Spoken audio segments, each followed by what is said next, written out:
Hello and thanks for watching this video focused on the key differences between QuickBooks Enterprise Solutions and your Pro and Premier, or what I refer to as conventional QuickBooks. So just some of the surface stuff. First off, file size and cache. Obviously Enterprise can handle a much larger data file, and you'll notice a dramatic speed increase when you're in multi-user mode and you're working in the file in QuickBooks Enterprise Solutions. For example, Pro and Premier around 300 megabytes can get slow, and definitely can see some types of data damage around 500 megabytes. Whereas in Enterprise, you can be in a gig and people using it quite well and with alacrity. So that's something to consider, as well as how many users do you need in the file simultaneously.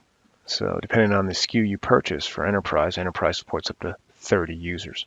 Also, let's now look at security. So under the company menu, users, set up users and roles. So with Enterprise, there's actually a role list, and I'll just go ahead and edit the AP and role and show you exactly what's available versus when you set up user security or try to restrict users from Pro and Premier.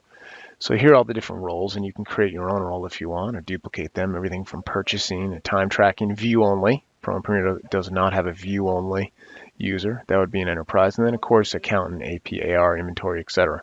But when I edit the AP, you'll see that there's about 11 or 12 different areas and activities, and I can even keep somebody out of a particular bank account.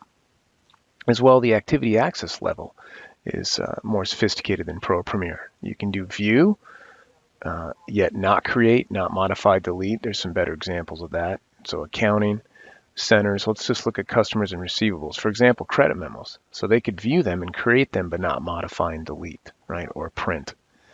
So by transactions, as well as lists, you have the ability to really break down the access level in such a way that your staff or your colleague can access the areas they need, but not mistakenly go into other areas or things that they should not see.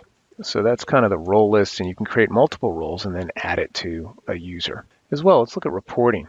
So what if you need to combine company files into Excel, separate entities or separate QuickBooks company files?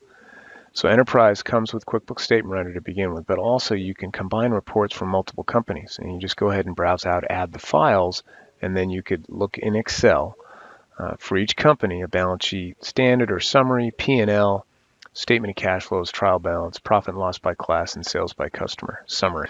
So 7 different reports that you could view in Excel. And in Excel, each company file will have its own column, and then there'll be a total.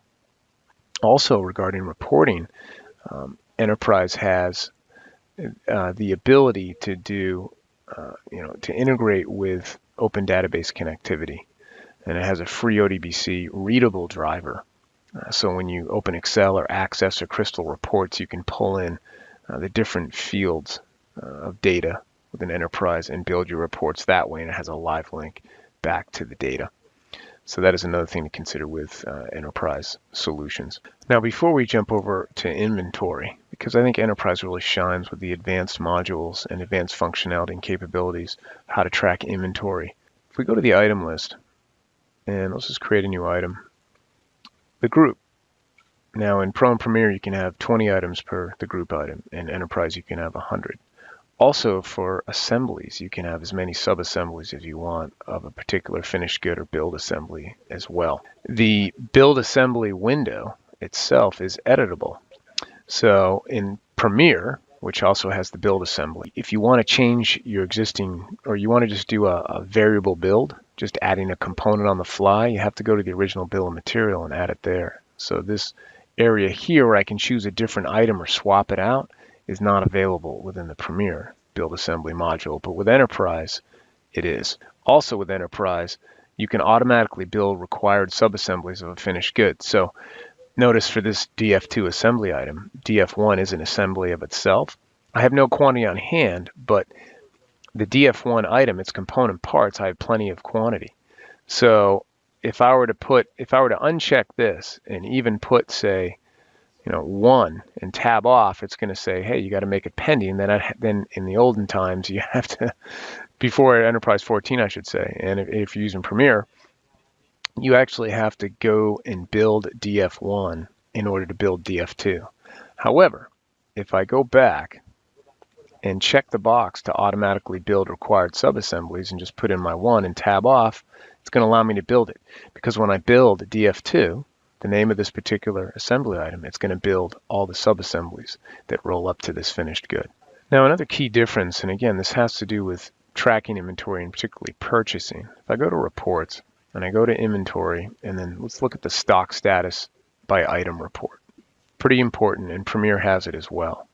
But at the enterprise level, I can actually create purchase orders in an automatic way based on the maximum and the minimum that I have set for the item. And I can also use available quantity to reorder. This process will take into effect items that are already on purchase orders or they're on sales orders but have not yet actually been invoiced. Still show in inventory, right, because I haven't invoiced them, but this report will take into account that I might have items on other sales orders. So you can really track in a great way using enterprise solutions what you have available to promise your customers.